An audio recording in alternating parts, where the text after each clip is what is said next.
echo of his car. கர்த்தருக்குள் மிகவும் பிரியமான தேவ பிள்ளைகளே, ஆண்டவராகிய இயேசு கிறிஸ்துவின் நாமத்தில் உங்களை அன்புடன் வாழ்த்துகிறேன்.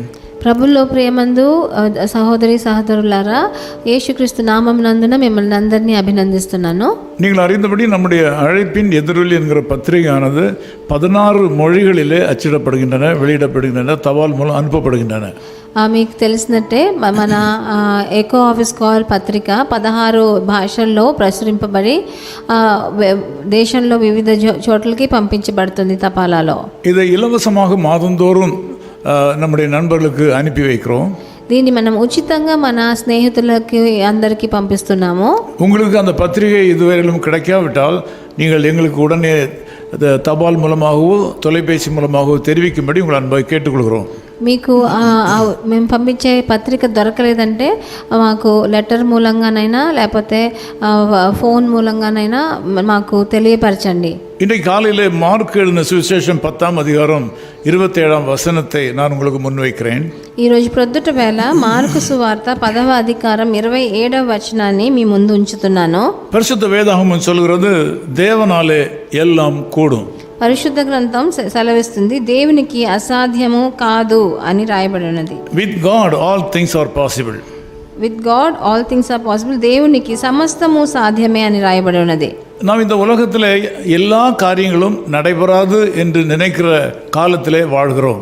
మనం ఈ రోజుల్లో అన్ని విషయాలు మనకు జరగలేమేమో అనుకుంటున్నాం. మనము சிலருடைய வாழ்க்கையில நினைக்கிற காரியங்கள்லாம் நடக்கின்றன. కొంతమంది జీవితాల్లో వాళ్ళు అనుకునేదంతా జరుగుతుంది.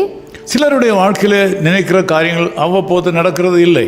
కొంతమంది జీవితంలో వాళ్ళు అనుకునే విషయాలు వాళ్ళ జీవితంలో కొన్నిసార్లు జరగకుండా పోతున్నాయి. சில காரியங்களுக்கு அதிக பிரயாசம் எடுக்க வேண்டியதா இருக்கிறது. కొంతమంది చాలా ప్రయత్నం చేయవలసి వస్తుంది. சில காரியங்கள் பிரயாசம் இல்லாமலே எளிதிலே கிடைத்து விடுகிறது. కొన్ని కార్యాలు ప్రయత్నమే చేయకుండా మనకు సులువుగా దొరుకుతుంది. இந்த பகுதியிலே ஒரு மனிதன் ஆண்டவராகிய இயேசு கிறிஸ்துவை சந்தித்தான். ఈ వచనంలో చూసినట్టు ఒక మనిషి ప్రభువైన యేసుక్రీస్తుని చూసేదానికి వచ్చాడు. அவனுக்கு உலகத்தில் உள்ள காரியங்களை பற்றி அதிக அக்கறை இல்லை. ఆయనకి లోక ప్రకారమైన కార్యాల గురించి అంత అక్కర్లేదు. நித்திய ஜீவனை பற்றிய ஒரு தேவை அவனுடைய உள்ளத்தில் ஏற்பட்டது. కానీ మన మరణ పర్యంతం ఎట్లాగుంటామో నిత్య జీవితాన్ని గురించి ఆయనకు మనసులో ఒక బాధ ఉండింది.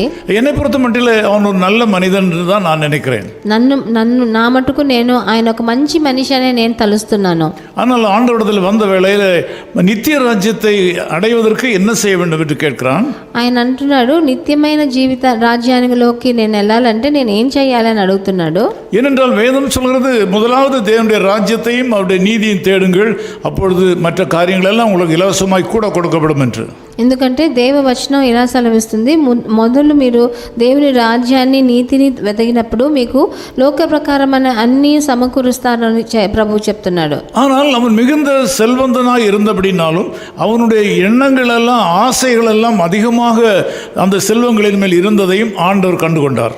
కానీ ఆయన లోక ప్రకారమైన విషయాల్లో చాలా సంతోషపడే మనిషి, దాని గురించి బాధపడే మనిషి అనే దేవుడు ప్రభువైన యేసుక్రీస్తుకి తెలిసింది. அவனுடைய வாயினாலே நித்திய ராஜ்யத்தை குறித்த வார்த்தைகளை பேசினாலும், ఆయన నోటంబట దేవుని రాజ్యాన్ని గురించి మాట్లాడినా அவனுடைய உள்ளத்திலே தன்னுடைய பொருள், அவனுடைய சம்பாத்தியத்தை குறித்த ஒரு பெருமிதம் இருந்ததை ஆண்டவர் கண்டுகொண்டார்.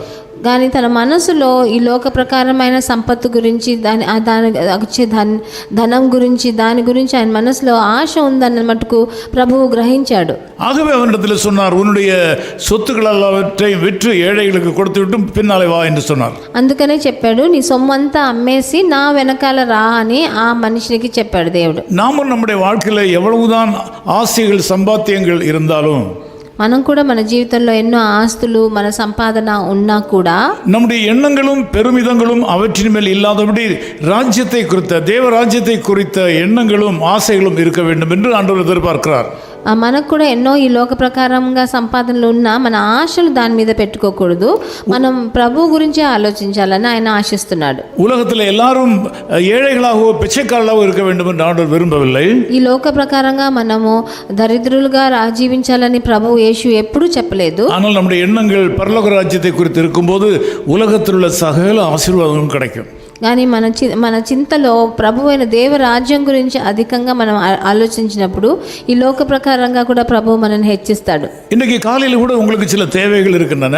ఈ ప్రొద్దుట వేళ మీకు మీ అక్కర్లు ఎక్కువగా ఉన్నాయేమో. இவைகளை எப்படி நாம் பெற்றுக்கொள்வது என்பது தெரியாமல் திகைக்கிறீர்கள். ఇవన్నీ ఎట్లాగా మనం పుచ్చుకునేది మన జీవితంలో ఎలా దొరుకుతాయని మీరు కృంగిపోతున్నారేమో. இந்த நாள் உங்களுக்கு மிகுந்த ஆசீர்வாதமாக இருக்க வேண்டுமானால் ఈ ప్రొద్దుట వేళ మీకు ఒక ఆశీర్వాదం అనే దినంగా మారాలంటే தேவனுக்கு அடுத்த காரியங்களுக்கு முக்கியத்துவத்தை கொடுங்கள். ప్రభు కార్యాల్లో మీరు ముఖ్యత్వాన్ని ఇవ్వడం మొదలు పెట్టండి. உலக காரியங்களை மறந்து விடுங்கள். లోక ప్రకారమైన కార్యాలని మర్చిపోండి.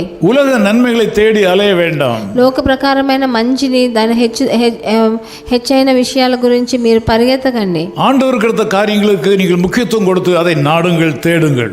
ప్రభు విషయాల్లో మీ దాన్ని వెతకండి, దాన్ని వెంబడించండి. அப்படியானால் இந்த நாளில் உங்களுக்கு மிகுந்த நன்மைகள் தாமாகவே வந்து சேரும். అలాంటప్పుడు ఈ రోజున మీకు మంచి మిమ్మల్ని వెతుక్కుంటూ వస్తుంది. நான் உங்களுக்காக ஜெபிக்கிறேன். నేను మీకోసం ప్రార్థన చేస్తాను. நேசபிதாவே உம்மை நன்றியோடு ஸ்தோத்திரிக்கிறோம். ప్రభు ప్రియ తండ్రి మిమ్మల్ని మీకు వందనాలు చెల్లిస్తున్నామయ్యా. இந்த காலைவெளியில் எங்கள் கூட ஜெபத்திலே இணைந்திருக்கிற சகோதர சகோதரிகளை உம்முடைய பிரசன்னத்திலே கொண்டு வருகிறோம். ఏ దేవజనులు మాతో ఏకీభవించి ఈ ప్రొద్దుట వేళ మాతో కలిసి ఉన్నారో వాళ్ళందరినీ మీ చెంతకు తీసుకొస్తున్నాను. இவருடைய வாழ்க்கையிலும் பல தேவைகள் இருக்கின்றன. వీళ్ళందరి జీవితాల్లో ఎన్నో అక్కర్లు ఉన్నాయి నాయన. சில நேரங்களில் உலக காரியங்களுக்காக கவலைப்பட்டு அதற்காகவே பாடுபட்டு கொண்டிருக்கிறார்கள். కొన్నిసార్లు ఈ లోక ప్రకారమైన విషయాల కోసం వాళ్ళు బాధపడి దానే వెతుకుతూ ఉన్నారు. ஆனால் வேதம் எங்களுக்கு தேவனுடைய ராஜ்யத்தை முதலாவது தேட வேண்டும் என்று சொல்கிறது. కానీ పరిశుద్ధ గ్రంథం మాకు సెలవిస్తుంది దేవుని రాజ్యాన్ని మేము మొట్టమొదట వెతకాలి అని రాయబడి ఉన్నది. இந்த மக்கள் தேவனுக்கு அடுத்த காரியங்களை தேடுகிறது மூலமாக நன்மை உண்டாவதாக. వీరందరూ కూడా వాళ్ళు మీ దేవుని రాజ్యం గురించి ఆలోచించి అవి వెతకటం మొదలు పెట్టేదానికి మీరు శక్తినివ్వండి. ஜெபத்திற்கு முக்கியத்துவம் கொடுப்பார்களாக. ప్రార్థనకి ముఖ్యత్వం ఇవ్వమని చెప్పండి. வேத வாசிப்புக்கு முக்கியத்துவம் கொடுப்பார்களாக. వేద వచనం చదివేదానికి ముఖ్యత్వం ఇవ్వని. வேத தியானத்திற்கு முக்கியத்துவம் கொடுப்பார்களாக. మన పరిశుద్ధ గ్రంథాన్ని ధ్యానించేదలాగా వాళ్ళకి సహకారం చేయండి. ஆண்டவருக்கு ஊழியம் செய்கிற விஷயத்திலே முக்கியத்துவம் கொடுப்பார்களாக. ప్రభు సేవకి ముఖ్యత్వం ఇచ్చేదానికి వాళ్ళని அப்படியே தேவனுடைய சபைக்கு முக்கியத்துவம் கொடுப்பார்களாக. ప్రభు పరిచర్యకు వాళ్ళ సంఘానికి ముఖ్యత్వం ఇచ్చేదానికి அதன் மூலமாக உம்முடைய ஆசீர்வாதத்தை பெற்றுக்கொள்ளட்டும். అలా చేసి వాళ్ళు మీ ఆశీర్వాదాన్ని పొందుకోండి. நாங்கள் இந்த மக்களை ஆசீர்வதிக்கிறோம். మేము ఈ జనులందరినీ మేము ఆశీర్వదిస్తాం. இயேசு கிறிஸ்துவின் நாமத்தில் ஜெபிக்கிறோம் பிதாவே. ప్రభువైన యేసుక్రీస్తు నామం నందున వేడుకుంటున్నాను తండ్రి. ஆமென். ஆமென்.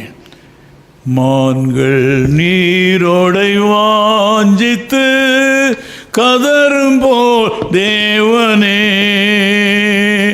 எந்தன் ஆத்துமாவும் உம்மையே வாஞ்சித்து கதறுதே. தஞ்சமே நீர், அடைக்கலம் நீர், கோட்டையும் நீர் என்றும் காப்பீர். தஞ்சமே நீர், அடைக்கலம் நீர், கோட்டையும் நீர் என்றும் காப்பீர்.